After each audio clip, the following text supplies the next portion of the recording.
Carl Johnson, owner and grower of Johnson's Farmgate, a successful farmers market business, provides his customers with fresh produce from local and regional growers.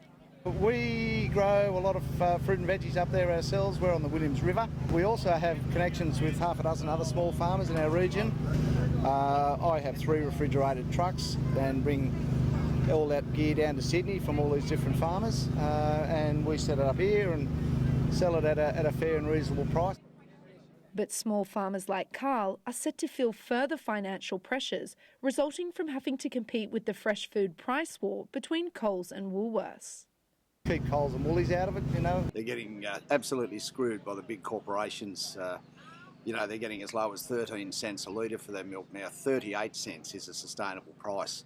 We pay our dairy farmer 50 cents a litre. Sick of being ripped off by them, and they've certainly made some sort of an effect on our business and everyone else's, all small businesses, I think. However, government figures suggest there is no cause for concern regarding food security. On aggregate, Australia produces enough food to feed the nation nearly 3 times over, with exports amounting to $27 billion worth of food. In response to the government's strong focus on food's economic benefits, a conference was held at Campbelltown's Civic Centre on World Food Day last week. Costa Georgiadis, host of ABC's Gardening Australia, was one advocate who attended. He believes that large distributors have stripped food of its social and spiritual benefits. As food became a commodity, it then was simply a case of a supply chain solution, an industrial supply chain solution.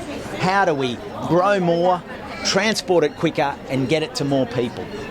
And what that lost was everything to do with the nurturing value of food. It was purely like it's got to hold its own, it has to have shelf life, it's got to look right, and it was convenient. Food's not just a commodity, it's something that we need for physical and spiritual survival. Community nurturing that comes out of food is something that's been lost when it's all been centralised to one outlet, a one-stop shop. Look inside the nation's rubbish bins, however, and you might not know food was such a valuable commodity. According to the Department of Environment, Australians throw out close to 8 million tonnes of food waste each year. This is a familiar story for OzHarvest CEO and member of the United Nations Environment Programme, Ronnie Khan, who says that the pressure from commercial supermarkets to produce food without physical imperfections does nothing for farmers or food sustainability. There is an enormous amount of food wasted every single day. On Saturday, I, together with another 9 volunteers, went out to a grower in Windsor. It is cheaper for Angelo to give away his oranges than it is for him to try and sell them because the price they're asking for is so low. They don't take his oranges if they're not the right size, if they're not the right shape, if they're not the right colour. Whatever the constraints of the government and supermarket giants on local food producers and farmers, some believe science and technology will come to the rescue.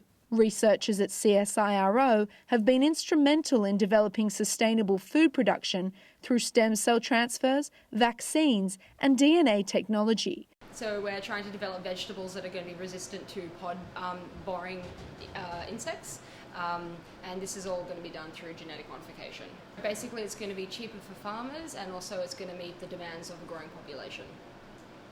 As climate change enhances extreme weather conditions, CSIRO's food modification is becoming increasingly instrumental in allowing farmers to produce quality and quantity to comply with the demand of supermarkets. Population growth, massive climate change issues, economic developments, all leading to changes in food consumption. But some remained unconvinced about the safety of the ethics of substantial scientific intervention.